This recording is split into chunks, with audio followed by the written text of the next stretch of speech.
आरंभ उपादान कारण तीन प्रकार के होते हैं, एक विवर्त कारण, एक परिणाम कारण, एक आरम्भवाद। आरम्भवाद मानते नहीं आए, मृत्तिका से घट की उत्पत्ति होती है। अविद्यमान मृत्तिका में घट, उस मृत्तिका से घट की उत्पत्ति होती है, मृत्तिका में विद्यमान नहीं है। और परिणामवाद, तो मृत्तिका में घट कारण रूप से रह रहा है, उसी से ही मृत्तिका से घट की उत्पत्ति होती है, सत से सत की उत्पत्ति होती है, ऐसा सांख्यवादी मानते हैं। सत से सत की उत्पत्ति होती है, तो ऐसा मानते हैं। और वेदांत में भी सत से सत की उत्पत्ति होती है। तो जैसे सत से सत की उत्पत्ति मांडू कारिका में खंडन किया है, सत से सत की उत्पत्ति है तो कैसे, पहले से सत है तो उत्पत्ति कैसे होगी? पहले से पुत्र है तो पुत्र की फिर पुत्र से पुत्र उत्पन्न हो गया, उसी से पुत्र कैसे उत्पत्ति होगी? पहले से पुत्र विद्यमान है, उससे उत्पन्न होना मतलब पिता की उत्पत्ति करने को रहा है। पुत्र से पिता की उत्पत्ति, यानी पहले से पुत्र विद्यमान है, अब विद्यमान है फिर उसकी उत्पत्ति नहीं हो सकती।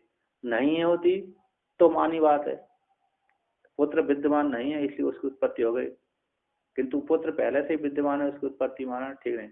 अब जब है ही नहीं है पुत्र, तो असत से फिर सत की उत्पत्ति नहीं होती। असत से बंध्या से पुत्र उत्पन्न नहीं होता। आकाश से पशु सच विषाण। तो यहाँ तो वो कहते हैं ये वेदांत में माया को लेकर के बन जाता है, तो भ्रांति से दिख रहा है, जैसे स्वप्न में भ्रांति से आपको दिख जाता है, उसमें पदार्थ सत्य नहीं हो दिखते हैं, किंतु जब जागृत अवस्था में आते ही मिथ्या हो जाते हैं। उसी प्रकार जागृत का जो दृश्य दिख रहा है मिथ्या है, जब तक स्वरूप में नहीं जागे तब तक सत्य प्रतीत हो रहा है। स्वरूप में जिस दिन जाग गए हम, उसी दिन क्या हो जाएगा, ये मिथ्या पारमार्थिक मिथ्या दिख जाएगा, नहीं है, हुआ ही नहीं है। अभी हम वेदांत के द्वारा मिथ्या जान रहे हैं। किसके द्वारा? वेदांत श्रवण से हमने इस जगत को मिथ्या सिद्ध कर दिया है ना। और विवर्त परिणामवाद हो गया सांख्यवादियों का, और विवर्तवाद हो गया वेदांतियों का। रस्सी में सर्प जो दिख रहा है विवर्त है, रस्सी का कुछ बना ना बिगड़ा, उससे जगत भ्रांति से प्रतीत हो रहा है। यहाँ पर परिणामवाद मतलब सांख्य की जो प्रकृति है, वो प्रकृति जब परिणाम को प्राप्त हो जाती है तो सृष्टि कर देती है। सत्य गुण, रजोगुण, तमोगुण, ये तीनों को जब मिश्रण हो जाता है आपस में तो सृष्टि हो जाए। उससे पंच महातत्व, सबसे पहले महातत्व की उत्पत्ति होती है, महातत्व के बाद पहले अहंकार की उत्पत्ति होती है, अहंकार के बाद फिर पंच तन्मात्रा के बाद फिर पंच महाभूत, पंच महाभूत के बाद फिर पांच ज्ञानेंद्रिय, पांच कर्मेंद्रिय, पंच प्राण, एक मन, ये हो जाते हैं। पंच तन्मात्रा मतलब पंच सूक्ष्म महाभूत, रूप रस गंध सूक्ष्म महाभूत हो गए। अतः रूप गंध स्पर्श, गंध स्पर्श तन्मात्रा, रूप स्पर्श तन्मात्रा, ये सूक्ष्म महाभूत हो गए, सूक्ष्म जो हमको दिखते नहीं। जैसे पंच महाभूत उत्पन्न होते हैं ना, तस्मात् वही तस्मात् आत्मना संभूता, इससे सूक्ष्म महाभूत उत्पन्न होते हैं। उसका जब पंचीकरण करते हैं तब ये दृष्टिमान, सबसे सात्विक अंश का पंचीकरण करते तो लिंग शरीर बनता है। सात्विक गुण का पंचीकरण होता है तो लिंग, पांच ज्ञानेंद्रिय और चार अंतःकरण बन जाते हैं सात्विक अंश के पंचीकरण से। राजस अंश के पंचीकरण से पांच कर्मेंद्रिय और पंच प्राण बन जाते हैं। और बचत तामस अंश से पांच भूतों का, तीनों पांच भूतों में तीन तीन गुण विद्यमान रहते हैं, सात्विक गुण, रजोगुण और तमोगुण। क्योंकि माया से ये तीन उत्पन्न, माया पंचभूत उत्पन्न हुए तो माया त्रिगुणात्मक है। तो सात्विक अंश का जब पंचीकरण होता है पंचभूतों का, तो अंतःकरण में पांच ज्ञान दिए। जब पंचभूतों को जो राजस अंश का पंचीकरण करते हैं तो उससे पांच कर्मेंद्रिय और पंच प्राण उत्पन्न होते हैं। जब तमगुण प्रधान पंच महाभूतों का पंचीकरण करते हैं तो ये पांच भूत जो हमको दिखने में आ जाते हैं, हमारा शरीर भी स्थूलतम। उदाहरण से बता दे, 5 लोग ट्रेन में बैठे हैं, 5 तरह की फल है, 5 और 5 फल में आधा फल काट के अपने लिए सब लोग रखिए और सबके आधा ब्रेकफास्ट करने को मिला है, उस आधा को 4 बार काट के और बाकी 4 लोगों को बांट वर्ण, पंच, हाँ ये भी है। तब आगे कहते हैं परिणामवाद के स्वरूप को दिखलाते हैं। अवस्थान्तरे तापत्तिरे एकस्य परिणामिता स्यात् क्षीरं दधि मृत कुंभः स्वर्णम कुंडलम यथा। कहते हैं अवस्थान्तर आपत्तिर एकस्य परिणाम, एक पदार्थ की, एकस्य पदार्थ से एक पदार्थ की जब अवस्थान्तर आपत्ति हो जाए, पहले क्रिया अर्थ क्रियाकारी वाला था जिस स्वरूप में पदार्थ, जब वो दूसरी अवस्थान्तर जब प्राप्त हो जाता है उस काल में अर्थ क्रियाकार वाला हो जाता है, तब परिणाम को कहलाता है। ऐसे एक जो पदार्थ है घट, एक जो पदार्थ, उस पदार्थ का जब अवस्थान्तर की प्राप्ति हो जाती है, अपने स्वरूप को छोड़ करके, जिस स्वरूप में था उस स्वरूप को छोड़कर दूसरे स्वरूप वाला हो जाता है। जैसे दूध अपने मुंह, दूध को शुक्लत्व तो धारण रहता है, जैसे दूध जो तरल पदार्थ आदि था उसको छोड़ करके दही रूप में परिणत हो जाता है। जैसे दूध रूप में विव्यार कर रहा था, अब वो दूध रूप में विव्यार न होकर के दही रूप में विव्यार में हो गया, तो परिणाम। कहते हैं एक अच्छे पदार्थ से अवस्थान्तर आपत्ति होती है, वो परिणाम कहलाती है, परिणामता कहलाती, परिणाम वाली हो जाती है। तो परिणाम परिणाम कारण हो जाता है, परिणामी स्यात् हो जाता है। तो उदाहरण देते हैं क्षीरम दधि, जैसे क्षीर दधि बन जाते हैं, मृतिका कुंभ बन जाता है और स्वर्ण कुंडल बन जाते हैं। तो वहां पर मृतिका दूध तो है, लेकिन अब दूध के नाम से वो नहीं जाना जा रहा, दही के नाम से जाना रहा। मृतिका तो है लेकिन कुंभ घट के नाम से जानी जा रही है, और स्वर्ण तो है किंतु कुंडल आभूषणों के नाम से जाना जा रहा है। आकृति विशेष आ गई, एक पिंड विशेष आ गया था स्वर्ण, अब उसको परिणाम कर दिया, यानी अवस्थान्तर हो गया, आभूषण क्या हो गए, आकृति उसकी धारण कर ली, इस प्रकार से आभूषण गहना आदि बन गए। तो उदाहरण टीकाकार कहते हैं एकस्य ये वस्तुना पूर्व अवस्था त्याग पुरस्सरम अवस्थान्तर प्राप्ति परिणाम है। एक वस्तु का पूर्व अवस्था को त्याग करके त्याग पूर्वक अवस्थान्तर की प्राप्ति परिणाम कहलाती है। उदाहरण देते हैं कहता क्षीर मृत स्वर्णादि नाम क्षीरादि विहार योगता परित्यज्य दद्यादि विहार योगता आपत्ति। जैसे क्षीर है, मृत है, स्वर्ण है, इन अपने जो क्षीर मृत स्वर्ण आदि है अपनी क्षीर आदि अपनी विहारता को त्याग कर देते हैं। क्षीर दूध अपनी दूध रूप जो विहार था उसको त्याग कर देते हैं, मृतिका पिंड रूप जो विहार था उसको त्याग कर देते हैं, है ना। और स्वर्ण अपने स्वर्ण रूप पिंड को त्याग करके फिर आभूषण आदि को प्राप्त हो जाए। आभूषण है, घट है, दही है, छाछ है, मक्खन आदि के रूप में प्राप्त हो जाता है। तो कहते हैं इदानी अविवर्त लक्षण, अब वर्तमान काल में विवर्त लक्षण को कहते हैं अवस्थान्तर भानम तु विवर्तो रज्जु सर्पवत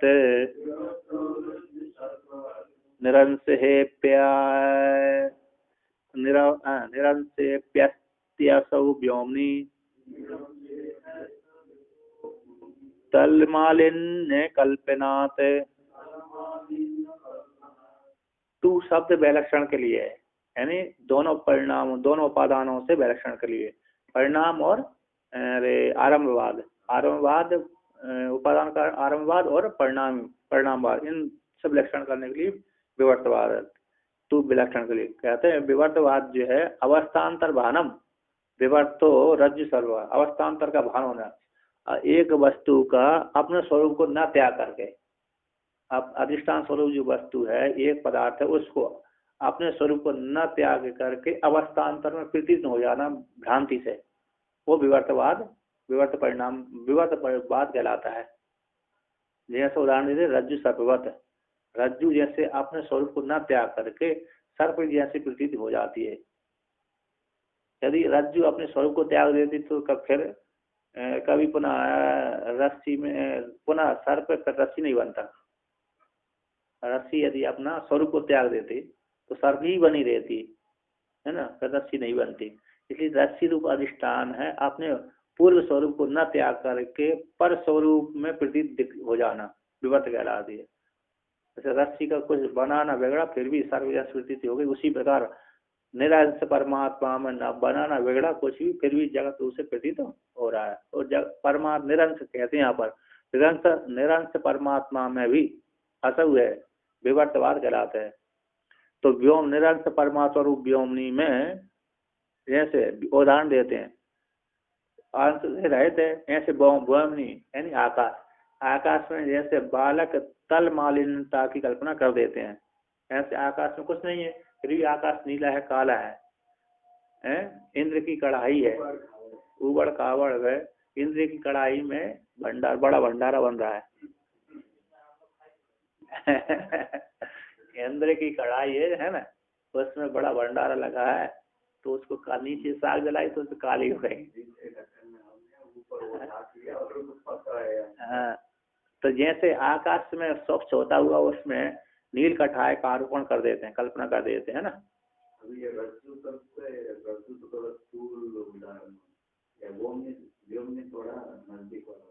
सूक्ष्म है जैसे नहीं, सादृश्य को लेकर के वहां पर फिर रस्सी का न बनता न बिगड़ता है।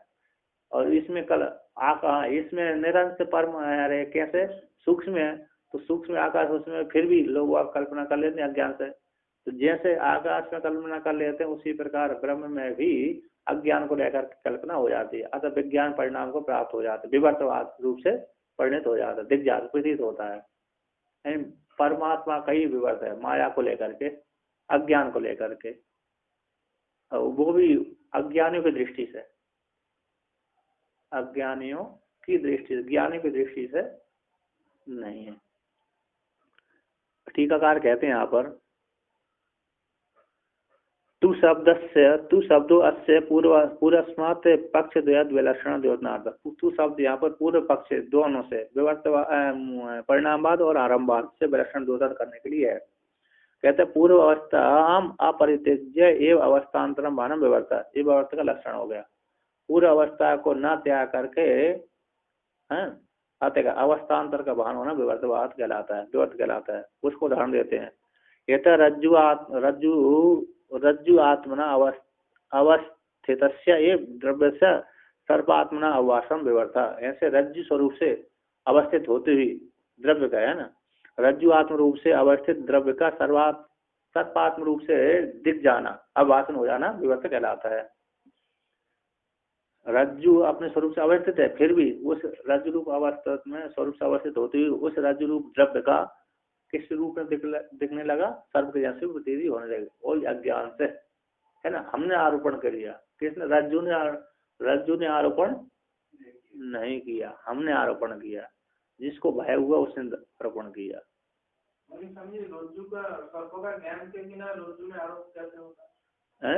रज्जु को भ्रांति ज्ञान है ना, है किसका ज्ञान?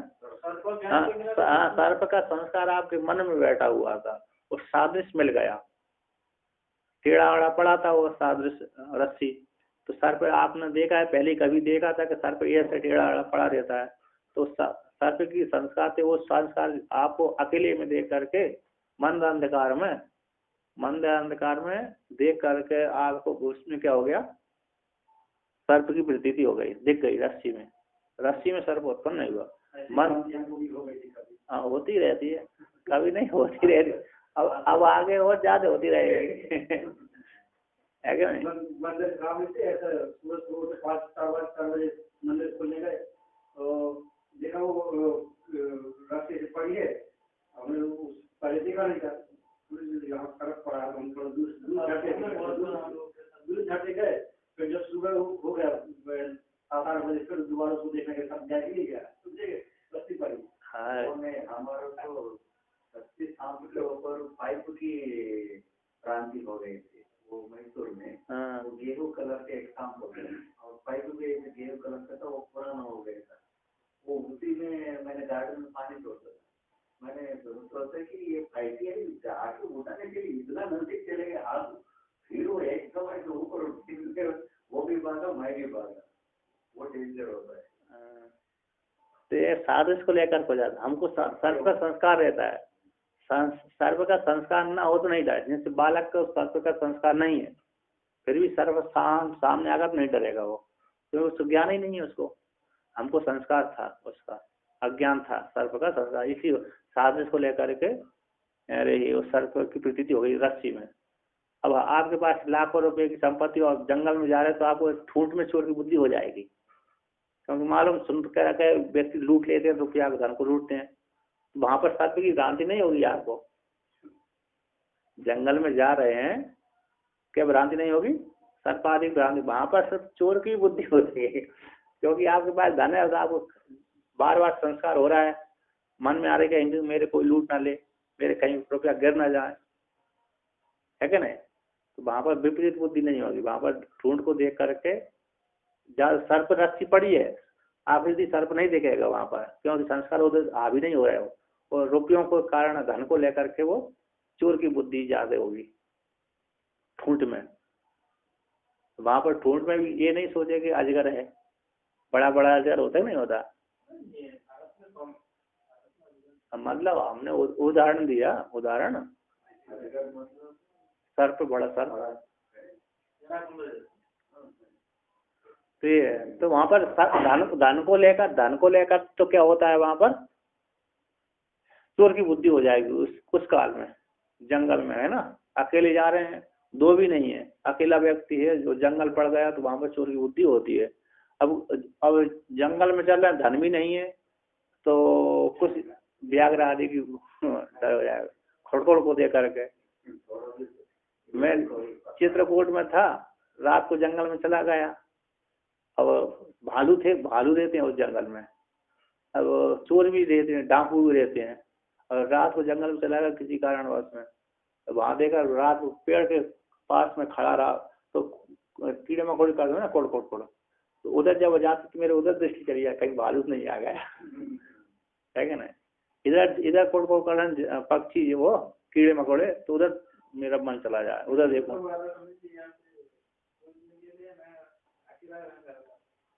मछली पकड़ने वाले बोला कि बाघ है, तो मेरे को डर लगता है कि बाघ तो नहीं आता। और क्या पहले अभी मेरे पास है, हाँ उसका से आ जाता, उसका जंगल में है, उसका है, तो जब पानी कम हो जाता है तो कभी कभी आ जाते हैं उस जंगल में। वो तो बहुत बड़ा जंगल है, ये तो बहुत, इस नलता जी को उस पार को जंगल तो बहुत बड़ा है, उधर है भालू वालू जैसे। पहले बोलने में कुछ मालूम नहीं था, कुछ नहीं था, लेकिन जिस दिन बोलते उस दिन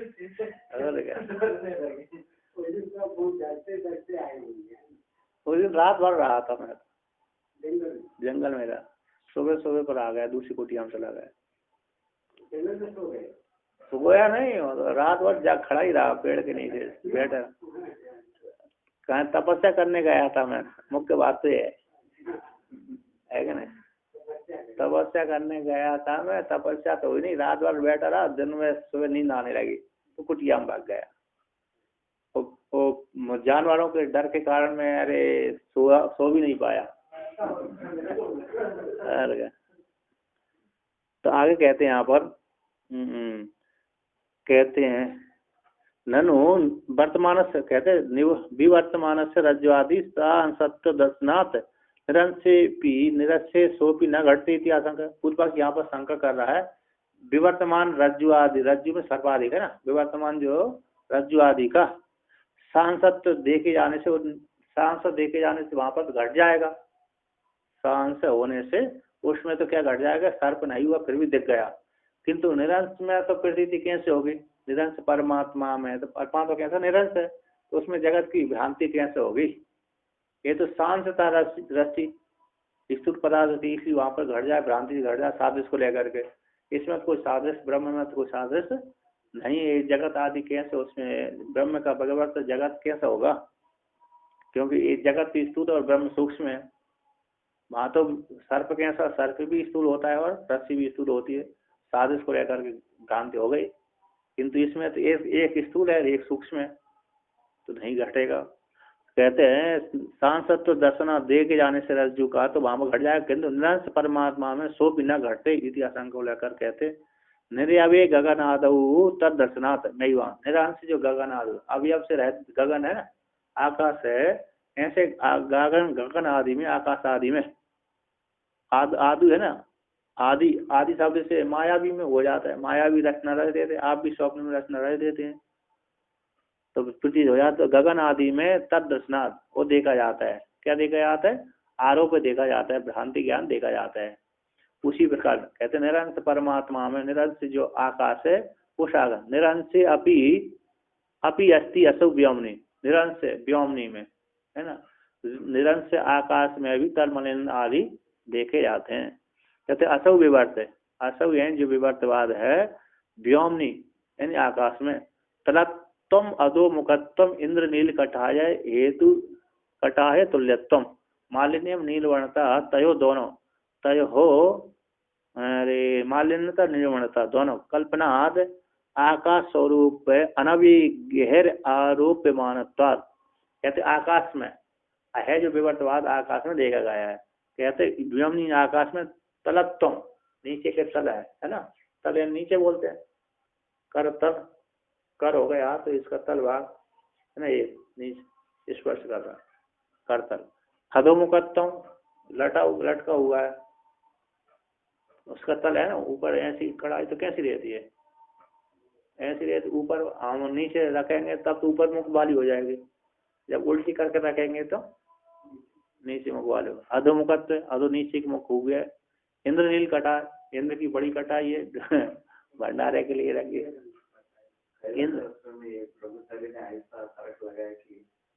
कृष्ण का शरीर ऐसा ही नीली कलर, इसी उदाहरण को बताने के लिए शिव जी दो ही कलर रंग हो सकता है आकाश में, जैसे शिव जी का सफेद और नहीं तो नील रंग। सगुणेश्वर को ऐसा ही चीज है तो दिखता है लेकिन है नहीं, ऐसा बताने के लिए ऐसा पुराण व्यास जी ने ऐसा किया होगा, ऐसा आपको लगा है? हाँ वो भी सकता है। कृष्ण भगवान का नाम तो कृष्ण है ना, कृष्ण काला ही होता है भगवान में है? नील नील वो नीलाम नीलाम श्यामल नीलांबर अंबर के समान, अम्बोजिया नहीं कमल हाँ ऐसे है ना। अरे भगवान सतयुग में कृष्ण भगवान का अलग रंग रहता है, अलग वर्ण से पैदा होते हैं, और त्रेता में अलग वर्ण से पैदा होते हैं, और द्वापर युग में अलग वर्ण वाले होते हैं, और कलयुग में अलग वर्ण वाले होते हैं। इसलिए कृष्ण भगवान कलयुग में कृष्ण काला होता है ना, काले रंग में, और राम जी का वर्णन थोड़ा दूसरा था, तो सतयुग में सफेद था, नील भी काला ही होता है ना, और सतयुग में जो कल्कि का अवतार होगा वो दूसरे वर्ण का होगा। तो ऐसा माया है, आरोपण कर एक व्यक्ति, एक राजा ने ये से इतना यज्ञ किया था, उसके कारण धुआं आकाश नीला दिखने लगा, ये तो पुराण की कथा है। डॉक्टर लोगों ने शरीर में एक एक्सपेरिमेंट किया और पृथ्वी में 72% पानी और बाकी 28% पृथ्वी आ गई है। शरीर में भी 72% जल का अंश और 28% मांस मूल आदि आदि है, कुछ संबंध है उस प्रकृति में। हाँ तो इसलिए बैलेंस होगा, जल की मात्रा अधिक है ना। हाँ जल की मात्रा, हाँ तो जल की मात्रा अपने में भी है, सही से वो तो है, मांस है गीला गीला रहता है, सख्त रहता है, और हाँ। तो यहाँ पर कहते हैं तो नील कटाय है ना, नील कटाय तुल्यत्तम, इंद्र की नील कटाय के कटायन कढ़ाई बोलते हैं, नील या नीली काली काली कटायन कढ़ाई के समान है। मालिनता मलिनता और नील वर्णता तयो दोनों की कल्पना होने से, नील वर्णता और मालिनता मलिनता है, काली पीली है ना, मालिन्य का और नील वर्णता, तयो दोनों की कल्पना होने से आकाश कहते हैं, कल्पना हो जाने, आकाश में दोनों की कल्पना हो जाने से आकाश के स्वरूप को न जानने वालों के द्वारा, आकाश के स्वरूपों को न जानने वालों के द्वारा मालिन्य नीलवर्णता आदि की कल्पना वो कर देते हैं, आकाश में कर देते हैं, आकाश में नहीं होती किंतु आकाश में कर देते हैं। एक राजा ने बहुत यज्ञ किया था, कितना यज्ञ किया कि उसके धुआं से आकाश नीला हो गया, ऐसा व्यास भगवान ने वर्णन किया, एक यज्ञ पुरानी कथा। और एक राजा ने इतना यज्ञ किया था जिससे अग्नि को कपच हो गई, अजीर्णता हो जाएगी, पच नहीं पाया, उसकी आहुति नहीं पचा पाया, इतना ज्यादा खा गया अग्नि देवता। तो उसको बार बार फिर जंगल को जलाने की याद आना, उसने कहा मेरी अजीर्णता कब नष्ट होगी। तो खांडवन को कई बार जलाया उसने, तो जलाया तो अग्नि देवता इंद्र देवता वर्षा कर देते थे, उसकी भूख ही अरे भोजन पच नहीं पाता था। जब देखा कि कृष्ण भगवान और अर्जुन दोनों इकट्ठे अवतार भी हो गया, दोनों इकट्ठे बैठे हुए हैं, खांडव वन में है भी, तो उनके पास अग्नि देवता स्वयं गया तो महाराज मेरे अजीर्णता हो गई, कपच हो गई, तो मैं वन को जलाना चाहता हूँ, आप मेरी मदद करिए। तो अर्जुन और कृष्ण भगवान ने स्वीकार कर लिया। दोनों ने वहां के जितने भी प्राणी थे, स्त्री पुरुष आदि जो भी थे, पशु पक्षी शेर भालू चार, किसी को नहीं निकल, स्त्री पुरुषों को भगा दिया, और जो भी पशु पक्षी राक्षस आदि थे सबको, और सर्प आदि को सभी उसी के अंदर भस्मीभूत करते थे। और जो भागता था उस जंगल से शेर हाथी भालू आदि जो भागते थे, हिरण आदि, उसको मार देते थे। और जो पक्षी आकाश में उड़ते थे उसको ही मार देते थे, जो राक्षस भागते थे उसको भी मार करके गिरा देते थे, जो सर्प वहां से भागते थे उसको भी मार देते थे।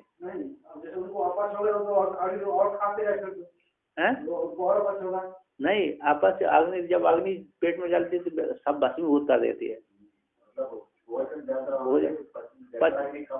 जठराग्नि कम हो गई थी, अग्नि देवता की जठराग्नि कमजोर हो गए थे, इसलिए उन्होंने ऐसा किया।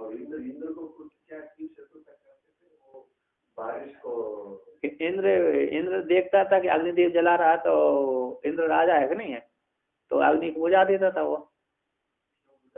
तो खांडव वन, अरे वहां पर एक तक्षक का निवास स्थान था, इसलिए वो उसका मित्र भी था, इंद्र का मित्र भी था तक्षक, इसलिए वो नहीं जलने देता था। तब आगे कहते हैं यहाँ पर फलितम फल को कहते ततो निरंस्य आनंदे विवर्तो जगदीश्यताम माया शक्ति कल्पिका स्याद इंद्रजालिक शक्तिवत। कहते हैं जिस प्रकार से निरंश आकाश में तल मालिन्य है और नीलवर्णता आदि का आरोपण कर देते हैं अज्ञानी लोग, उसी प्रकार निरंश परमात्मा आनंद में भी ये जगत विवत जगत ईश्वरता स्वीकार कर लेना, विवत रूप से जगत स्वीकार कर लेना चाहिए। परमात्मा में, निरंश परमात्मा में भी ये विवत रूप से जगत स्वीकार कर लेना चाहिए। आकर कल्पना की गई है अज्ञानियों के द्वारा, अज्ञानियों के द्वारा, आनंद स्वरूप को न जानने वाले अज्ञानियों के द्वारा ये जगत उसी में विवत रूप से परिणत है, अर्थात ये जगत रूप से परिणत हो गया। परमात्मा का विवर्त ये जगत है, माया शक्ति को लेकर के, माया शक्ति को लेकर के परमात्मा का ये जगत विस्तार है, विवर्त है नहीं विस्तार, इस रूप में दिख रहा है। कहते हैं माया शक्ति कल्पिका स्याद, ये विवर्त रूप को कल्पना करने वो परमात्मा में जगत कल्पित है, परमात्मा का ही ये स्वरूप है, विस्तार है। इसको विस्तार करने वाली कौन है? उसी परमात्मा की जो माया शक्ति है। तो माया शक्ति कल्पिका स्याद इंद्रजालिक शक्ति वाल, जैसे इंद्रजाल अपने मंत्र प्रभाव से सब कुछ बना देता है ना। इंद्रजालिक जो मायावी पुरुष है वो अपने मंत्र शक्ति के प्रभाव से क्या कर देता है, हमारी दृष्टि को अवरोध कर देता है, हमारी दृष्टि को अवरोध कर देता है। वो जैसा संकल्प करता है उसी प्रकार देखता रहता है, पर्दा डाल देता है हमारी आंखों के सामने। जिस प्रकार मायावी पुरुष है हमारी आंखों का दृष्टि पर्दा डाल लेने का जो मंत्र शक्ति करता है उसी प्रकार देख जाता है, उसी प्रकार उसकी इंद्रजालिक शक्ति से वो सब कुछ दिखा दे। उसी प्रकार परमात्मा में भी वो परमात्मा की जो माया शक्ति है उस माया शक्ति ने ऐसी कल्पना कर दी कि परमात्मा विवर्त रूप से परिणाम को प्राप्त हो गया। विवर्त रूप से परमात्मा का स्वरूप का नाश नहीं हुआ किंतु उसमें दिखने लगा, ये जगत दिखने लगा। उसको जगत तो दिखाने वाली कौन हो गई? माया हो गई कि परमात्मा से जगत की उत्पन्न हुआ है। तो टीकाकार कहते हैं यहाँ पर ततो निरंश विवर्त संभवात, निरंश परमात्मा में विवर्त संभव हो जाने से निरंश आनंद में भी विवर्त है। निरंश परम आनंद रूप में आनंद परमात्मा में विवर्त कल्पिता इति अंगीकार्यम, अंगीकार कर लेना चाहिए। जैसे आकाश में तलमलिनता आदि का आरोप हो जाता है, उसी प्रकार निरंश परमात्मा में विवर्त रूप से, विवर्त यानी कल्पिता, विवर्त रूप से कल्पित है, जगत कल्पित है, उस परमात्मा में जगत कल्पित है। आशा उससे रचना हुई, माया शक्ति को लेकर जगत की रचना परमात्मा ने की है। वो परमात्मा इस रूप से दिख रहा है ना। सर्वम खलुइदम ब्रह्म, ये सब कुछ ब्रह्म ही है। ननु अद्वितीय आनंदे जगत कल्पनम अनुपन्नम, कल्पना हेतु अभावाद इति आशंका। पूर्व पक्ष यहाँ पर शंका, अद्वितीय आनंद में जगत की कल्पना उत्पन्न नहीं हो सकती। कल्पना कल्पित, मिथ्या, मिथ्या कल्पित हो गई। जैसे मिथ्या विवर्त है, रस्सी में सर्प दिख रहा है, उसी प्रकार निर्विशेष आनंद परमात्मा में मिथ्या रूप से जगत दिख रहा है। कहते हैं अद्वितीय परमात्मा में जगत की कल्पना उत्पन्न नहीं हो सकती। क्यों? कल्पना का हेतु कोई नहीं है। अभी तो हम लोग कल्पना कर रहे हैं, अभी तो हम लोग क्या कर रहे हैं? कल्पना कर रहे हैं। जब हमारी सृष्टि नहीं हुई थी तब वो कल्पना कौन करेगा, है ना। हमारी उत्पत्ति होने से पहले, पंचभूतों की उत्पत्ति होने से पहले किसने कल्पना करी? पंचभूतों की उत्पत्ति, जब तक पंचभूत नहीं होंगे तब तक हमारे शरीर, हमारी उत्पत्ति, हमारे शरीर को प्राप्त नहीं होंगे। चेतन रूप से तो हम विद्वान है, किंतु स्थूल रूप से विद्वान हम नहीं थे, जीव रूप से विद्वान नहीं थे। तो जब हम थे ही नहीं, है ना, हम शरीर रूप से अवस्थित नहीं थे, इससे पहले पंचभूत नहीं थे, तो पंचभूतों की उत्पत्ति किसने की? परमात्मा ने की। उसकी जानने इच्छा किसने की, है ना। कल्पना करने वाली, आरोप करने वाली कौन थी उस काल में? तो यहाँ पर कहते हैं अद्वितीय आनंद में जगत कल्पना उत्पन्न नहीं हो सकती। क्यों? कहते हैं कल्पना के हेतु का अभाव होने से। ये आशंका लगा, कहते हैं नहीं, अरे माया शक्ति कल्पिका से आत, निरंश परमात्मा में कल्पना करने वाली कौन थी? माया शक्ति थी, माया शक्ति है ना। उसी से ये जगत की कल्पना हो गई। परमात्मा में जगत की कल्पना, आज परमात्मा से जगत की उत्पत्ति हुई माया को लेकर के। तो टीकाकार कहते हैं शक्ति कल्पकत्वम, शक्ति वहां पर कल्पनात्व है, शक्ति का ही कल्पकत्व है। कहाँ पृष्ठम, कहाँ देखी गई है? तो इंद्रजालिक पुरुष में। कहते हैं इंद्रजालिक निष्ठाया मणि मंत्रादि रूपाया माया शक्तिर गंधर्व नगरम आदि कल्पकत्वम तथा इत्यर्थ। ऐसे इंद्रजालिक पुरुष में रहने वाली जो शक्ति है, इंद्रजालिक निष्ठ मंत्र, मणि मंत्र आदि रूप जो माया है, इंद्रजालिक पुरुष में ना मणि मंत्र, मणि है, मणि है नहीं, और एक मणि होती है जिसको देख करके ऐसे दिख जाता है, और मंत्र है। मणि देखते हैं ना, मणि स्फटिक मणि में दिख जाते, पीली लीली मणि तो सफेद है, मणि तो कैसे स्वच्छ है स्फटिक मणि, किंतु उसमें जब कुसुम आदि रख दिया था, जिस प्रकार के वस्त्र आदि रख दिए, जब फूल आदि रख दी, उसी प्रकार से मणि देखने लगती है। वो मंत्र, तो मंत्र क्या दिए, मंत्र रख दिया तो मंत्र के प्रभाव से हमको जो देखना है वो ही दिख जाता है। एक व्यक्ति मंत्र के प्रभाव से शिव जी का फोटो दिखा देता है, दुर्गा देवी का फोटो दिखा देता है।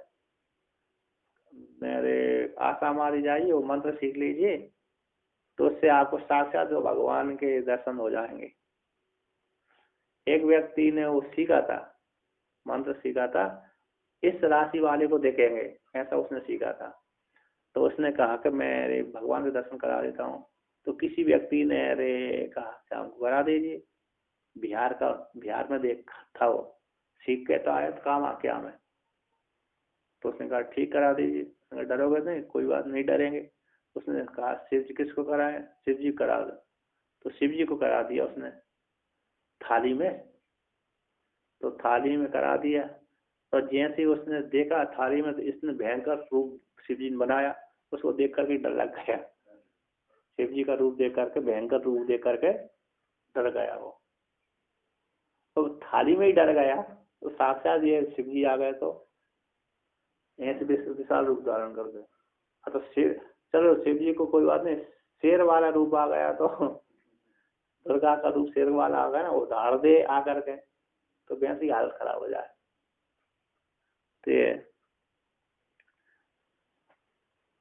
तो आगे कहते हैं तेत मणिमंत्र आदि रूप माया रूप शक्ति से गंधर्व नगर आदि की कल्पना देखी गई है। अतः उन मणिमंत्र आदि के प्रभाव से मायावी पुरुष क्या कर देता है, गंधर्व नगर की रचना कर देता है। तो कहते हैं गंधर्व नगर आदि की कल्पकत्व है, तथा उसी प्रकार से माया शक्ति से परमात्मा में जगत की उत्पत्ति हो गई। यानी परमात्मा के विवर्तवाद है, विवर्त उपादान कारण परमात्मा है, निमित्त परमात्मा कैसे अभिन्न निमित्त उपादान कारण है। माया को लेकर के अभिन्न है और चेतन को लेकर के निमित्त है। जैसे घट का कुमार निमित्त कारण होता है, कुमार से घट की उत्पत्ति होती है किंतु निमित्त कारण से, और उपादान कारण कौन है, मृत्तिका है। अब आगे कहते हैं, हाँ, तो माया शक्ति का वर्णन करते हैं। ननु आनंद आत्मा अतिरिक्त माया अभ्युगमे द्वैतापत्ति से, कहते हैं पूर्व पक्ष यहाँ पर सांग कहते हैं आनंद से अतिरिक्त माया स्वीकार कर लेंगे, है ना। माया, क्योंकि यहाँ पर ईश्वर में ब्रह्म में कल्पना करने वाली कौन थी, माया थी।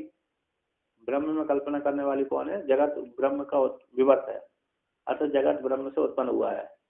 तो इसको किसने जाना, माया ने जाना।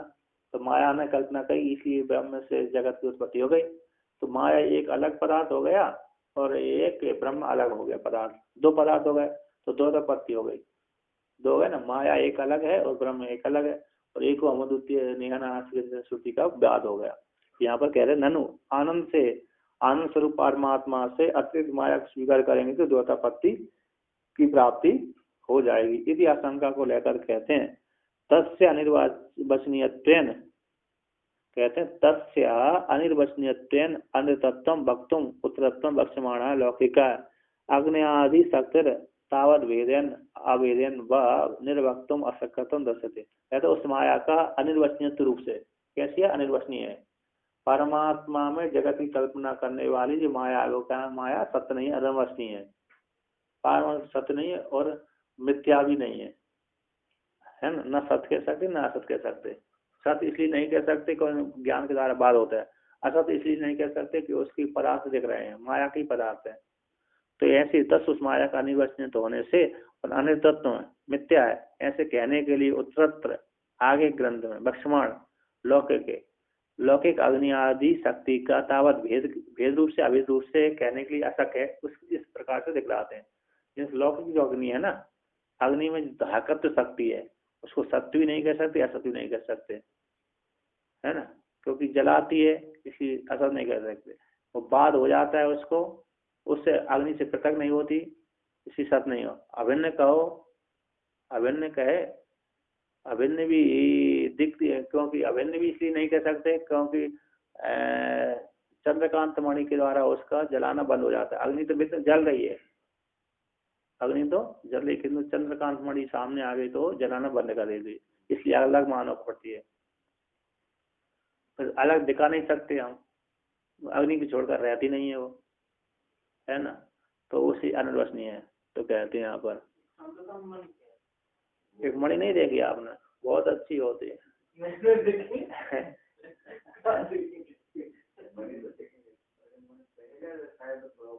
बहुत मिलती नहीं, वो तो अभी की बात नहीं होती थी, राजा के पास होती थी, देवताओं के पास मिल जाती है।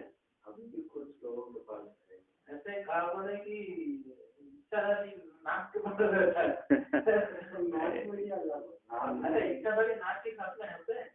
नाक के पास होती है। गजमणि तो हाथी में निकलती है। नागमणि हम तो बचपन में देखे थे उसको, हमारा ये घर में उसको साधन किए, तो वो उसका चरित्र ऐसा है कि ये नाग एक ही जाति का कोबरा, वो सांप का 1000 साल होने के बाद वो मणि निकलता है, वो प्रकृति के धर्म से, क्योंकि 1000 होने के बाद उसके ऊपर बाल आता है, सांप के ऊपर बाल आता है और वो उनका चलने का स्पीड बहुत कम हो जाता है, इसलिए वो किसी को नहीं पकड़ के बोले नहीं खा सकते। इसलिए प्रकृति भगवान कृपा से वो उनके अंदर ही एक मणि आ जाता है। वो रात को मणि को बांधना ऐसे करने से वो लाइट के लिए वो कीड़ा मकोड़ा भी आते हैं ना, वो प्रकाश के लिए, वो कीड़ा मकोड़ा खाता है और जीवित रहता है। वो मणि को बहुत टैलेंट से निकालना पड़ेगा। क्या करेंगे, उस समय तो गोबर बहुत रहते थे ना, एक बड़ा इतना बड़ा बर्तन से गोबर, कच्चा गोबर उठा के उस समय देखना पड़ेगा वो कहाँ है। वो 10-15 मीटर के अंदर ही रहता है, मणि जहाँ रहता है उससे 10-15 मीटर के आसपास ही वो रहता है, ज्यादा तेज तो नहीं दौड़ सकता है। वो उसको देख कर वो मणि के ऊपर गोबर डाल के दूर आना चाहिए। वो फिर वो उसके मणि को ज्यादा समय बाहर रह के वो जिंदा नहीं रह सकता। 24 घंटा ऐसा होने के बाद वो अपने आप मर जाता है। हाँ, फिर वो मर जाने के बाद सुबह जाके वो गोबर को उठा के वो मणि को उठा के, उसका विशेष क्या है कि किसी को सांप काटा है तो वहाँ मणि रखते थे, इतना ही छोटा रहता है वो मणि रखने से पूरा जहर को वापस खींच लेता है मणि। अच्छा। हाँ, तो जहर को वापस खींच के वो जिंदा रहता था। उस दिन रात को उनको वो व्यक्ति को सोने नहीं देते थे। वो उसको जगाने के लिए कुछ ना कुछ ऐसा करेंगे, चोटी करेंगे, ऐसा नियम है कि सोने नहीं देते। सोने नहीं देते। वो बहुत लोग अच्छा, मणि दिया की थी। अच्छा। हजारों वर्ष तक जिंदा है। हमने बोल रहा था आयु बहुत है ना, सर्प की आयु बहुत लंबी होती है। सभी की नहीं होती, कुछ प्रजाति नहीं, कुछ प्रजाति की होती है जिनकी हजारों वर्ष तक रहते हैं, हजारों से भी ज्यादा वर्षों तक आयु होती है। मैं सर्वमय कहा मार देते हैं लोग बाग, नहीं स्वयं सर्प ही सर्प खा जाते, जो अंडे देती है ना जो माँ, वही सर्पों को खा जाती है। 4-5 एक जो सर्पणी होती है वो हजारों अंडों को देती है, उसमें से मात्र 4 अंडे 2 अंडे बचते हैं। नहीं, बाद में उन अंडों में से भी हजारों कहीं 100-200 सर्प निकलते हैं। उन सर्पों में से बहुत सी खा जाती है, वो भूख लगती है तो वो भी छोटे पक्षी रहते हैं। हाँ, वो स्वयं ही खा जाती है। बाद में जो फूटते समय, अंडे फूटते समय जो इधर उधर भाग गए वो बच जाते हैं, क्योंकि सर्प का भोजन है, सर्प का ही भोजन है, इसलिए स्वयं ही खा जाती है। बड़े सांप छोटे सांप, हाँ, बड़ा सांप छोटे सांप खा जाता है। जीव से जीव भोजन। गौ में गोलोचन होता है, यहाँ पर गौ में गोलोचन होता है। एक जगह मैंने देखा वो पित्त की थैली में होता है, पथरी, उसको गोलोचन बोलते हैं, किसी ने लिखा है। और कोई मतलब किसी नक्षत्र में पैदा होती है उसे। और बांस में एक मणि होती है, हाँ, जो बांस होते हैं ना लाठी, उसमें मणि होती है, उस प्रजाति, उसमें बिजली आदि गिरती है। वो मणि है किसी प्रजाति में होती है, बांस में, उसमें होती है, कांटे वाले आदि में कई वर्षों तक वो होने चाहिए। तो ये गरुड़ पुराण में और अग्नि पुराण में वर्णन किया इसका। एक जो बिजली गिरती है तब मणि गिरती है आकाश से, बादल तड़कते हैं ना, दिव्य मणि कहते हैं उसको। देवता लोग आकाश में हिट कर लेते हैं, पकड़ लेते हैं। जो कौन सी बिजली जब तड़कती है ना, बिजली तो मणि गिरती है वहां से एक, तो जब उस मणि को लोग आगों को पास नहीं आने देते देवता लोग, उसको स्वयं पकड़ के ले जाते हैं, अवश्य कर लेते हैं। इसको वर्णन किया गया है उसमें। बहुत वो मणि जिसको प्राप्त हो जाती है बहुत धनवान हो जाता है। बांस में मिलने वाली मणि है उससे व्यक्ति धनवान होता है। हाथी में मिलने वाली मणि से यदि जिसके पास में होगा तो बहुत धनवान होगा। गोलोचन जिसके पास में रहेगा तो वो भी धनवान होगा। लिंग पुराण में, अग्नि पुराण में वर्णन किया गया है। तो आगे कहते हैं भेद है ना, शक्ति सक्तात् पतंग नास्ति तद्वत् दृष्टेर्न चाभिधा प्रतिबंधस्य दृष्टत्वात् शक्त्यभावे तु कस्य सः। कहते हैं शक्ति सक्त पदार्थ से पृथक नहीं होती है ना, तद्वत दृष्टि देखी जाने से है ना। शक्ति जो शक्त पदार्थ होता है, शक्ति अग्नि आदि है ना पदार्थ है ना, शक्ति उसमें रहने वाली अपने स्वरूप अग्नि से पृथक नहीं हो सकती। धाकना शक्ति, धाकना अग्नि में, अग्नि स्वरूप जो शक्त पदार्थ है, समर्थ पदार्थ, शक्ति सक्त बोलते हैं, सक्तम समर्थम इति सक्ता, सक्तम पदम, जिसमें सामर्थ्य होती है वो सक्त बोलते हैं। सामर्थ्य वाले को, अग्नि आदि सामर्थ्य वाले जो पदार्थ है, अग्नि पदार्थ है, वो सक्त पदार्थ, उससे शक्ति पृथक नास्ति, तद्वत दृष्टि देखे जाने से, है ना, तद्वत दृष्टि देखे जाने से, दर्शन होने से अग्नि आदि स्वरूप से अतिरिक्त उसकी उपलब्धि नहीं होती। अग्नि में विद्यमान जो दाहकता नाम की शक्ति है, अग्नि में क्या रहती है, दाहकता जलाने वाली शक्ति है, तो वह अग्नि में दाहकता नाम की जो शक्ति है वो उस अग्नि स्वरूप पदार्थ से भिन्न नहीं होती, क्योंकि उससे भिन्न उपलब्धि नहीं होती, उससे भिन्न उपलब्धि न होने से। तो कहते हैं उससे भिन्न उपलब्धि न होने के कारण अग्नि में ही अभिन्न रूप से रहती होगी, अग्नि में ही वो धारता नाम की शक्ति कैसी अभिन्न रूप से उसी में रहती होगी। तो कहते न च अविदा, उसके अभिन्न रूप से वो नहीं रहती। क्यों? प्रतिबंधक से दृष्टत्वात्, क्योंकि अग्नि के सामने जब चंद्रकांत मणि को रख दिया जाता, अग्नि जला रही है लकड़ी को, अग्नि जल रही है तो उसके पास में लकड़ी जल रही है, जब उसके पास में हमने चंद्रकांत मणि रख दी तो वो जलाना बंद कर देती है। अग्नि जलती रहेगी लेकिन लकड़ी का नहीं बिगड़ेगा। जब फिर पुनः हम उसे जब जलाना बंद कर दिए, स्वरूप से विद्यमान है, अग्नि है कि नहीं है? अभी तो ऐसा कुछ लगा लो रोशन जैसा साइंस में है ना, लगा लिया तो फिर अग्नि जलेगी भी, कुछ नहीं होगा। हाँ वही तो है।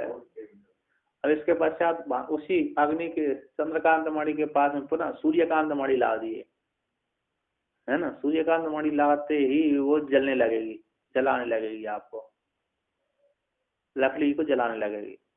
पहले अग्नि के सामने धाय वस्तु जो लकड़ी थी उसमें आग जला दी थी, तो सूर्य चंद्रकांत मणि रख दी तो जलाना बंद कर दी, कुंठित हो गई शक्ति उसकी।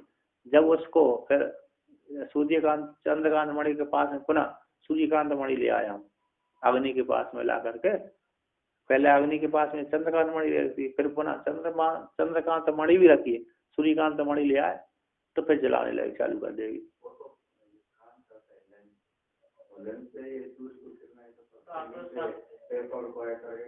जला देती, जला देता दूरबीन नहीं, अच्छा हाँ तेज ग्रीड कर लेता है। आपको जो जिनके नजर बंद होते ना, दूर दृष्टि कम दृष्टि, उस चश्मा को आप नीचे रखो वही जलाने लगेगा। जो चश्मा होते हैं ना जिनको कम ज्यादा दिखता है, दूरबीन जैसा, सामान्य व्यक्ति को तो सामान्य दिखता है, जिसको दूर कम ज्यादा दिखता है ना, उस चश्मा जब नीचे प्रतिफलन करेगा तो जल जाएगा, ज्यादा नहीं जलेगा। अब उसमें जो किरण विपरीत करते हैं उसमें तेज होता है, किंतु इनका जो चश्मा वालों का तो कम रहता है पावर उतना है। हाँ तो उससे भी जलने लगता है। बीड़ी तो जला ही लेते हैं, बीड़ी वाले है ना, बीड़ी वाले तो उनके पास अग्नि नहीं है तो उसी प्रकार जला लेते है ना, ये है। तो कहते हैं तो अभिन्न भी अग्नि से नहीं है वो उसी शक्ति, क्यों? प्रतिबंधक के देखे जाने से। अब तो जैसे पहले के लोग कुछ दुष्ट होते थे ना तो मंत्र सीख लेते थे, जिसका इसके घर में प्रोग्राम है, व्यक्ति दुष्ट व्यक्ति क्या करते हैं, उसके मंत्र सीख लेते, वो कहते हैं इसकी कढ़ाई चलने सिद्ध नहीं होने दें, तो मंत्र फूंक देते थे वो, तो वो नीचे से खूब आग जला रही किंतु तेल ही गर्म नहीं हो रहा नीचे। गाँव में होता है गाय का दूध मारने वाले बहुत होते थे, दूध नहीं देंगे। गाय दूध, चलो गाय का दूध तो छोड़ो, वो अग्नि खूब नीचे से जलाएंगे वो, लेकिन वो तेल ही गर्म नहीं होता। फिर बाद में तेल गर्म नहीं करने लोग आप पूछे, कोई नहीं, कोई खराब नहीं किया, तो दूसरे जानकार व्यक्ति से बुलाते हैं, उसके पास जाते हैं, कढ़ाई नहीं चल रही, तेल गर्म नहीं, तो वो वहां पर मंत्र फूंकता है तो चालू हो जाता है। अथवा जो जिसने फूका उसी के पास जाना पड़ती है, महाराज हमारे ऊपर कर पड़ा तो हम आपको भेंट कर देंगे है कि नहीं। तो भेंट अपनी भेंट लेने के लिए भी ऐसे कर देते हैं, दूसरा परेशान करने के लिए भी कर देते हैं, तो ऐसा है। अच्छा ना, एक मंदिर है ऐसा सुना है वो सब हमारा दादा लोग उसी में सबको एक्सपर्ट बन गए। किसी को डालने में, किसी को निकालने में बहुत हुआ है। वहाँ गया, वहाँ से जाते, वहाँ भी है ये अमरकंटक के नीचे मंडला जिला है ना, मंडला और डिंडोरी उसी का क्षेत्र है।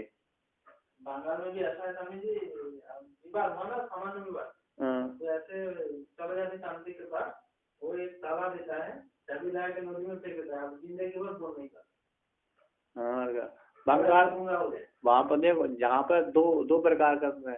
जैसे आसाम में सबसे बड़ा जादू है, तो मंडला में बहुत बड़ा है। ये मंडला क्षेत्र वो तांत्रिकों का क्षेत्र रहा है, मंडला और डिंडोरी।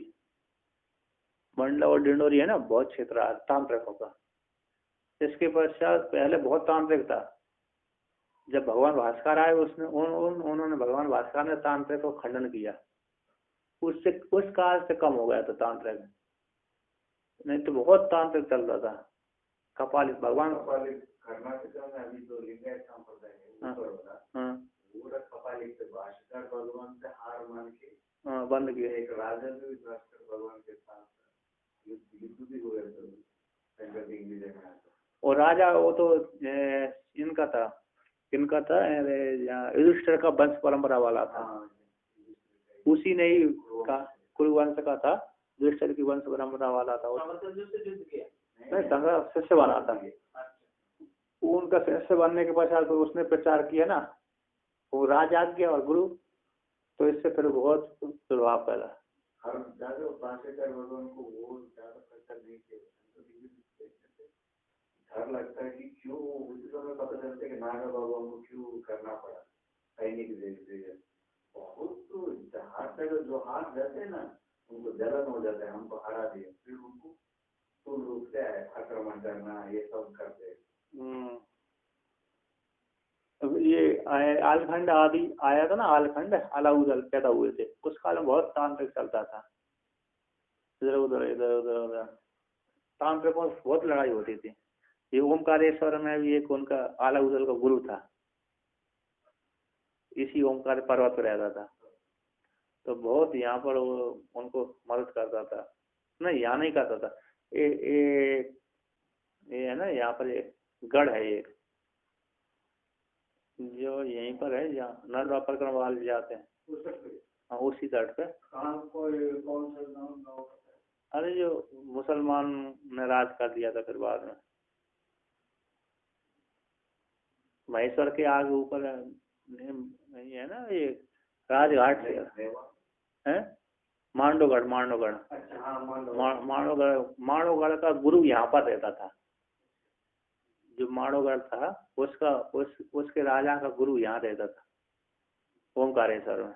वो राजा तो मुसलमान था, उस काल में हिंदू था, उसका गुरु यहाँ रहता था। जब अलग उधर लड़ने आए थे, पहले इसको गुरु को हराना पड़ी, मारना पड़ी। जब गुरु को हरा दिया तो वो राजा हार गया, तो ऐसा था। अब आगे कहते हैं यहाँ पर, कहते शक्ति अभावे तू कस्य सा, जब शक्ति के अभाव हो जाने पर कस्य किसका सा है, अग्नि किसको शक्ति का अभाव कर दिया, अग्नि में शक्ति स्वरूप से विद्यमान है अग्नि, फिर किसको जलाएगी, शक्ति का अभाव कर दिया अग्नि में से, है ना, फिर किसको जलाए, कुछ नहीं जला पाएगी। शक्ति के बिना कुछ भी नहीं होता, आप में शक्ति नहीं रहेगी तो कुछ भी नहीं करेंगे। अगर आग में जायका के बिना नहीं रह सकते तो अलग से बोलने की क्या जरूरत है? तो आग में जायका शक्ति के बिना आग नहीं होती। हाँ, तो उसको सत्य भी नहीं कह सकते, असत्य भी नहीं कह सकते, अलग से क्यों अनिर्वचनीय है। अलग देखो, पहले सत्य अग्नि दाय का जो शक्ति है वो अग्नि में, उसको सत्य भी नहीं कह सकते, असत्य भी नहीं कह सकते। उदाहरण दिया, जैसे उसमें उसको पृथक भी नहीं बदला सकते, उसको पृथक भी सिद्ध करना पड़ रही है। पृथक इसलिए सिद्ध करना पड़ेगी क्योंकि प्रतिबंधक देखे जाता है, फिर आग को आग नहीं जलाती प्रतिबंधक के कारण। और अरे उससे अरे उसमें शक्ति है ना, अभिन्न है, उसमें धारिता नाम की शक्ति है, जलाती है, उससे भिन्न भी है अभिन्न भी है। भिन्न भी नहीं कह सकते, अभिन्न भी नहीं कह सकते, अनिर्वचनीय है। कैसी है उसमें, भिन्न भी नहीं कह सकते, अभिन्न भी नहीं कह सकते, तो कैसे कह रहे, अनिर्वचनीय है। अग्नि स्वरूप जो जला अग्नि देवता है जो दिख रहा है अग्नि, उसमें जलाने वाली शक्ति को धारिता नाम की शक्ति को अग्नि कहते हैं। अलग उसका स्वरूप है ना, अग्नि स्वरूप है, अग्नि स्वरूप ही है, उसको जलाने वाली शक्ति धारिता नाम की शक्ति वो अग्नि से भिन्न नहीं होती। और भिन्न भी नहीं कह सकते, अभिन्न भी नहीं कह सकते। जिस प्रकार से वो शक्ति उसकी रहती है, अग्नि में धाकता नाम की शक्ति है, भिन्न इसलिए कहना पड़ रही है क्योंकि प्रतिबंधक हो रहा है, अग्नि जला नहीं रही। अभिन्न इसलिए नहीं कह सकते, है ना, अभिन्न क्योंकि अभिन्न इसलिए नहीं कह सकते प्रतिबंधक हो गए, और भिन्न इसलिए नहीं कह सकते कि उससे पृथक देखी जा रही है। शक्ति से शक्ति अग्नि से, अरे शक्ति नाम की जो वस्तु है भिन्न नहीं है, देखी जा, उससे अलग नहीं देखी जा रही। शक्ति नाम की जो पदार्थ है उस अग्नि से भिन्न नहीं देखी जा रही, है ना। भिन्न अभिन्न हो गए तो भिन्न अभिन्न भी नहीं कह सकते। क्योंकि क्यों नहीं कह सकते? क्योंकि प्रतिबंधक रहने से वो नहीं जलाती, और भिन्न इसलिए नहीं कह रहे कि दिख नहीं सकती। अभिन्न इसलिए भिन्न इसलिए नहीं कह सकते क्योंकि दिख नहीं रही, और अभिन्न इसलिए नहीं कह सकते क्योंकि प्रतिबंधक देखा जा रहा है, कार्य नहीं हो रहा। अग्नि है लेकिन जला नहीं रही, इसलिए अरे भिन्न अभिन्न भी नहीं कह सकते। और भिन्न इसलिए नहीं कह सकते क्यों दिख नहीं रहे।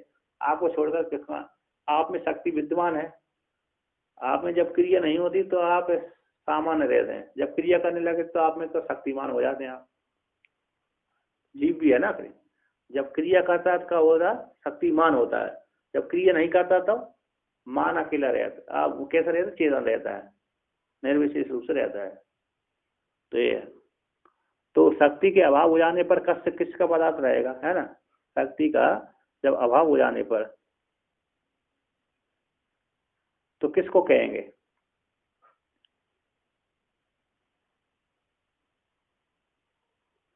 यहाँ है ना, शक्ति का अभाव मान लेंगे तो प्रतिबंधक, जो प्रतिबंधक है ना, शक्ति का जब अभाव मान लेंगे तो किसको जलाएगी और किसको विषय करेगी? प्रतिबंधक किसका होगा? शक्ति का जो अग्नि में अभाव मान लेंगे तो प्रतिबंधक किसको विषय करेगी? बाकी किसको विषय करेगा? और प्रतिबंधक किसका होगा? प्रतिबंधक ही कैसे हो जाएगा? जो जलाने वाले अग्नि के सामने मणि, अरे कौन लाए थे? चंद्रकांत मणि लाए थे, प्रतिबंधक था। वो प्रतिबंधक कैसे हो जाएगा? निर्विषय वाला हो जाएगा। किसको पर प्रतिबंधक करेगी? चंद्रकांत मणि फिर किसका प्रति अवरोध करेगी? असर नहीं कर सकती, निर्विषय हो जाएगी। इसलिए उसको ना सत कह सकते ना असत कह सकते, निर्वचनीय है, अनिर्वचनीय है। मतलब जो अग्नि में जो दाहा करते हैं, हाँ, उस अनिर्वचनीय है। सत्य अलग इसलिए नहीं कह सकते कि दिखती नहीं है, और अभिन्न इसलिए नहीं कह सकते क्योंकि वो प्रतिबंध देख जा रहा है, अग्नि जला नहीं रही। जैसे प्रहलाद को नहीं जलाई अग्नि ने, है कि नहीं? अन्य दूसरे को जला देती थी। हाँ, ऐसा नहीं बोलते क्योंकि दिख नहीं रही। अभिन्न इसलिए नहीं कह रहा कि प्रतिबंधक देखा जा रहा है। और अग्नि का वो देवी शक्ति है, वो तो उसने नहीं जलाया अग्नि, नहीं तो अग्नि हम लोगों को पास में जला देती है तुरंत। और शक्ति नहीं रहेगी तो प्रतिबंधक किसका किया जाएगा? शक्ति नहीं रहेगी तो प्रतिबंधक जो किया अरे मंत्र औषधि आदि से वो भी निर्विषय हो जाएगा, इसको लेकर अनिर्वचनीय। तो ठीक है, कार्य यहाँ पर कहते हैं शक्ति अग्नि आदि निष्ठ स्फोट आदि जनिका सक्ताद अग्नि आदि स्वरूपाद पृथक वेदन नास्ति। कहते जो शक्ति है अग्नि आदि में रहने वाली, अग्नि आदि में आदि से अन्य अन्य पदार्थों में रहने वाली, अन्य दूसरे पदार्थ दूसरी शक्ति रहती है। अग्नि दायकता नाम की शक्ति रहती है। तो अग्नि आदि में रहने वाली जो शक्ति है स्फोट जनिका, स्फोट को उत्पन्न करने वाली जो शक्ति है वह सक्ताद समर्थ शब्द से, पदार्थ से, द्रव्य से, सक्ताद अग्नि आदि स्वरूप से, सकते विद्यमान जो अग्नि आदि स्वरूप से पृथक नास्ति, पृथक नहीं है अग्नि शक्ति। कहते हैं कुतः किस प्रकार से जाना गया? तद्वत उसी प्रकार से देखे जाने से, उसी प्रकार से देखे, अर्थात अग्नि से भिन्न शक्ति ना देखे जाने से। यहाँ पर कहते तद्वत तथात्व उस अग्नि शक्ति का, अग्नि का भेदेन असत्व से, भेद रूप से असत्य से दृष्टि है दर्शनाथ अग्नि आदि स्वरूप अतिरिक्त अनुपलम्ब मानत्वात्। कहते तथा उस अग्नि से भिन्न उस शक्ति का, है ना, अग्नि से भिन्न उस शक्ति का भेद रूप से असत्य दृष्टि का, असत्य जो मिथ्या दृष्टि का दर्शन होने से, अतः अग्नि आदि स्वरूप से अतिरिक्त उस अग्नि की जो शक्ति है, धाकता नाम की शक्ति का विद्य उपलब्धि न होने से, उपलब्धि अग्नि से भिन्न भेद रूप से कहते हैं तद्वत उसी तथात्व उस अग्नि का, अग्नि से भिन्न शक्ति का भेद रूप से असत्य मिथ्यात्व दृष्टि होने से, ना देखे जाने, मिथ्यात्व असत रूप से, मिथ्यात्व रूप से असत रूप से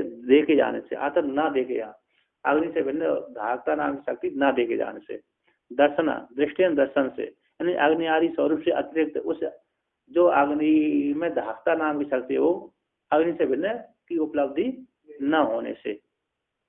अब आप कहते हैं ना भी अग्नि आदि स्वरूप में शक्ति, कहते अग्नि आदि, अग्नि से भिन्न धाकता नाम की शक्ति नहीं तो अग्नि स्वरूप हो जाना चाहिए है, अभी अग्नि से भिन्न हो जाए तो न अभी अग्नि आदि स्वरूप ही शक्ति है, अग्नि आदि स्वरूप की शक्ति नहीं है। क्यों? क्योंकि जब उसके अग्नि आदि के पास में हम मणि आदि ले आते हैं तो वो जलाती नहीं है, तो न चा अभिन्न भी नहीं है, अग्नि आदि के साथ अग्नि आदि स्वरूप से अग्नि भी और अशक्ति उससे अभिन्न भी नहीं है, आता अग्नि आदि स्वरूप से भी शक्ति नहीं रहती। कहता अभेद है, नहीं अभेद भी अग्नि के साथ उस शक्ति का अभेद भी नहीं है, न चा न एवं नहीं है, तत्रापि हेतु उसमें हेतु कहते हैं प्रतिबंधक दृष्टत्व, उस अग्नि की, अग्नि में रहने वाली धाकता नाम की शक्ति उसका प्रतिबंधक, अग्नि जल रही है फिर भी नहीं जला रही, अग्नि स्वरूप से विद्यमान है फिर भी व्यक्ति को नहीं जलाती। तो कहते हैं मणि मंत्र आदि भेद शक्ति कार्य स्फुट आदि प्रतिबंध दर्शनाथ स्वरूप अतिरिक्त शक्ति दृष्टव्य। मणि मंत्र आदियों के द्वारा शक्ति का जो कार्य स्फोट आदि है, शक्ति का कार्य कौन है? स्फोट आदि है, जलाना आदि है ना, स्फोट पट पट चिट चिट होती है ना, ये आदि कार्य है, शक्ति कार्य स्फोट आदि है। प्रतिबंध दर्शनाथ प्रतिबंध देखे जाने से, उस शक्ति के स्फुट आदि कार्य का प्रतिबंधक देखे जाने से स्वरूप से अतिरिक्त, अग्नि के स्वरूप से अतिरिक्त शक्ति जान लेना चाहिए। अर्थात अग्नि जठराग्नि है लेकिन हमको नहीं जला रही, और जठराग्नि इतना बड़ा अग्नि चाहिए है, वो जठराग्नि है हमको नहीं जला रही किंतु भोजन को जला रही है। वही बात करेंगे, उससे भी ज्यादा साफ है। हाँ, हमको शरीर को नष्ट नहीं कर रहे लेकिन भोजन को जला रही है।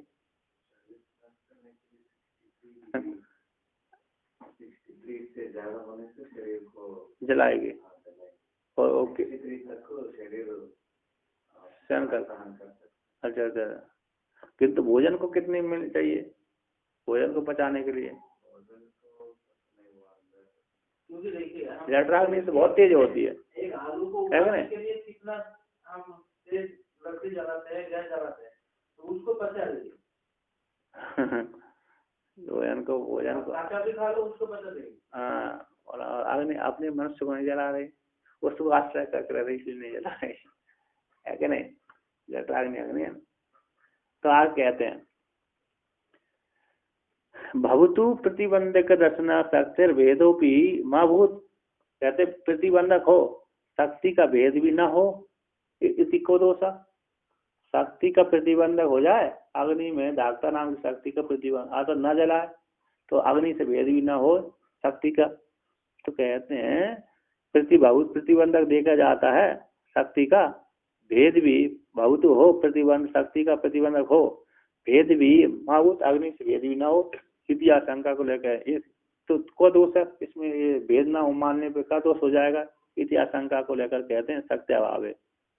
कहते शक्ति अभाव में तो कष्ट का यही कहते जो प्रतिबंधक है निरवश्य हो जाएगा। तो ठीक है, प्रत्यक्ष सिद्ध से अग्नि आदि स्वरूप, प्रत्यक्ष सिद्ध अग्नि आदि स्वरूप का प्रतिबंध संभव न होने से, प्रतिबंध का संभव न होने से, अतः प्रत्यक्ष अग्नि आदि दिख रही है, अग्नि जला दी हमने, तो प्रत्यक्ष स्वरूप से उसका प्रतिबंधक नहीं है, अवरोध में नहीं है, तो सामने ही हमारी अग्नि सामने दिख रही है। तो प्रत्यक्ष स्वरूप आदि से सिद्ध अग्नि आदि स्वरूप का प्रतिबंधक का संभव न होने से तद अतिरिक्त उस अग्नि से व्यतिरिक्त शक्ति को स्वीकार नहीं करेंगे तो प्रतिबंधक, जो प्रतिबंधक है मणिवती के प्रतिबंधक है, द्वारा प्रतिबंध कर दिया, नहीं जला रही अग्नि, तो प्रतिबंधक भी निर्विषय हो जाएगा, है ना।